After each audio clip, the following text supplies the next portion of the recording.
At the cemetery in Soma, the coffins kept coming to an area they call the Martyrs' Plot. Relatives consumed by grief. They wept for victims of what some are calling industrial homicide.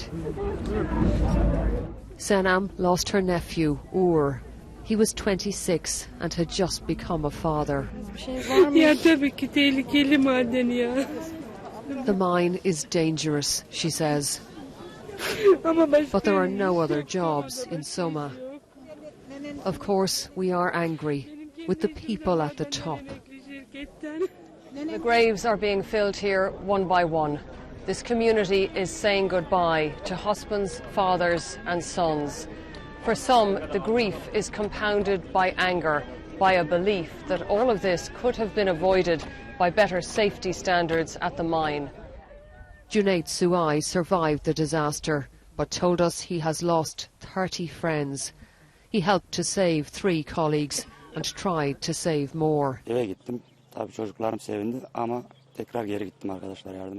I went home to see my kids after I got out, he said, but then I went back to the mine to help my friends. I can't feel happy I'm alive because hundreds are dead. The huge loss of life has sparked anti-government protests, which have spread to several major cities and towns.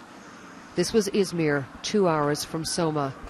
Police were out in force, but the anger here will be hard to quench. And it's not helped by this. These images show an aide to the Prime Minister kicking a protester in Soma. Critics say it's a case of the government, once again, showing contempt. Back at the cemetery, they offered prayers for the victims. Some families are still waiting for bodies to bury, and this human tragedy is becoming a political crisis.